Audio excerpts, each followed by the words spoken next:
Hi, I'm James Chase, Editor-in-Chief of Medical Marketing Media, and I'm delighted to have with me today one of the industry's true legends, Ron Pantello. Now, Ron enjoyed a long and distinguished career on the agency side, and was eventually chairman of Euro RSCG Life, and also co-founded the Medical Advertising Hall of Fame. And about 10 years ago, under Ron's guidance, the Hall of Fame published a landmark tome which chronicled the history of medical advertising up until about 1990, called Medicine Avenue. And a lot has happened since then in the industry, and Ron and his team have been at it again. So that's what we want to talk about now. So welcome, Ron. Okay. First of all, tell me, why did we need a second volume, and how did you go about putting it together?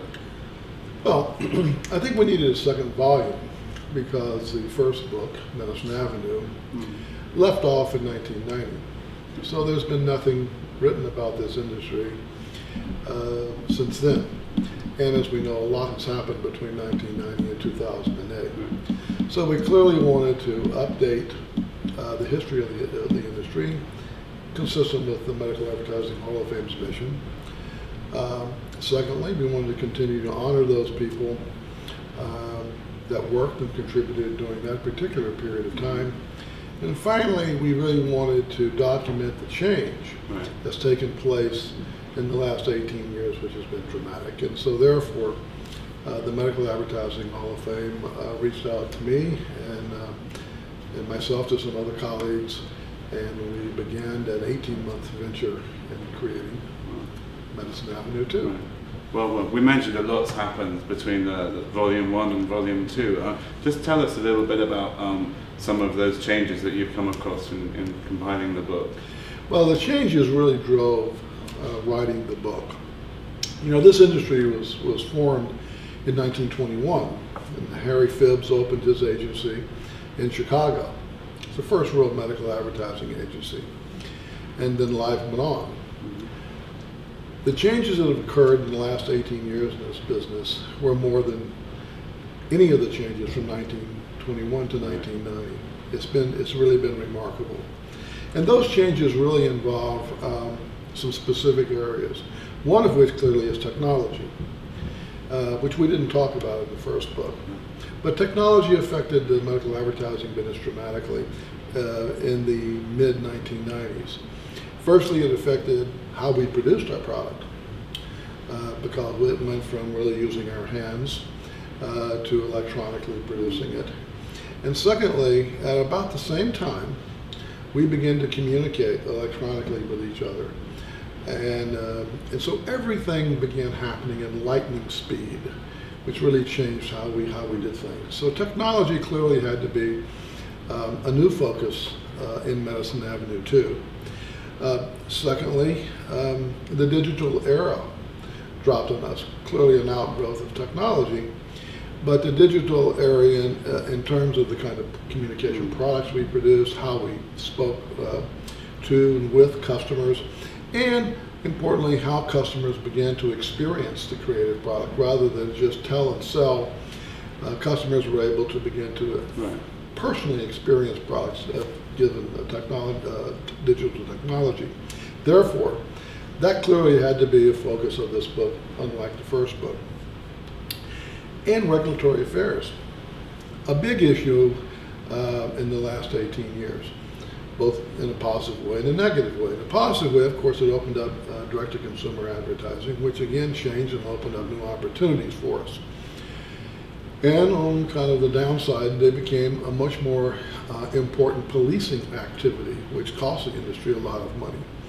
So we felt it necessary to really address the regulatory issues, which we did in this book. Also, globalization became a reality, real globalization, not pretend globalization. So we addressed that, the consolidation of agencies, the formations of networks, and the integrated approach to doing medical advertising around the world. That was added into it. And finally, and importantly, the science dramatically changed in this period of time. Biotechnology became a commercial reality, and changed really how not only we look at the products that we have today, but it's continuing to change with genetics and proteomics. Very exciting, not only the last 18 years, but maybe the next 10 years, of what medical advertising communications is going to have to deal with. So we put that into book.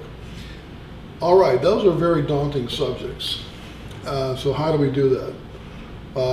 Myself and our committee, because we all equally worked on this project, we decided that not any single one of us had all the expertise necessary to adequately write about these complex subjects. We reached out to we decided to have contributing authors. And what we picked was, we hope, the very best in category, if you will, to write about these specific change areas that I discussed. And so that was a challenge, as those of us putting the book together, corralling these experts, getting them on a time frame and getting them to submit their stuff, but they all did cheerfully and willingly. And I think that we have a better book because of that. It's a more comprehensive book. It's over twice the size of the original book, which was, by the way, a surprise to us. In addition, of course, we continue to celebrate the creative product, and we featured not only the more traditional advertising that our community does, but also we added digital work, DTC work, and also our own self-promotion. So this book is a very, very comprehensive look at the last 18 years of medical advertising. Sure. Now, we mentioned already that you were one of the founders of the Medical Advertising Hall of Fame, and in fact you've since been inducted into the Hall of Fame yourself. So can you just tell us a little bit about why the Hall of Fame was formed and what its mission actually is, and how this book helps to fulfill that? Well, the Medical Advertising Hall of Fame was formed with a very singular focus. And simply stated, is to honor those individuals who have contributed to this industry, who have made it a better industry for all the people working in it today. There was never a mechanism for honoring these people, especially some of the original founders, which was a crime, because they were going to be forgotten. And the history of our business was going to be forgotten. So using the Hall of Fame as a platform was a perfect way to honor those people who have helped form this industry. It's a perfect way also to celebrate the creativity and the creative product that this industry produces. So for those reasons, we formed the Hall of Fame, and the rest is history. Absolutely. But I mean, the main objective of the Hall of Fame is to preserve the heritage and champion some of the founding fathers of the industry. Is it relevant at all to the current crop of talent in the industry today? I mean, what is the objective of the Hall of Fame going forward? Well, probably Scott Kaufman and the people running the Hall of Fame today could better answer that question.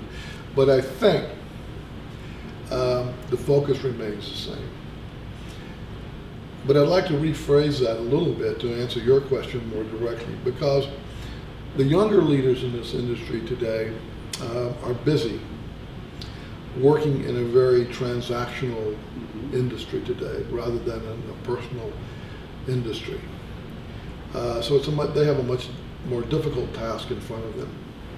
So why is, or should, the Medical Advertising Hall of Fame be important to these youngsters that are aggressively pursuing their careers?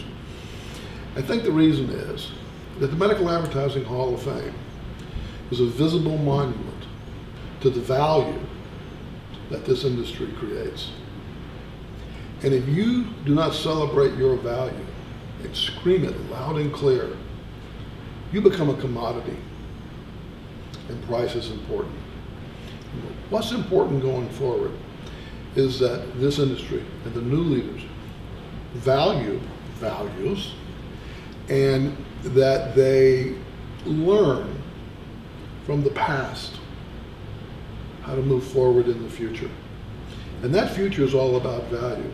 And everything the Medical Advertising Hall of Fame has ever done, written about, presented, is about the value of people, the value of the creative product, and the value of the contributions this industry makes both to physicians and to patients.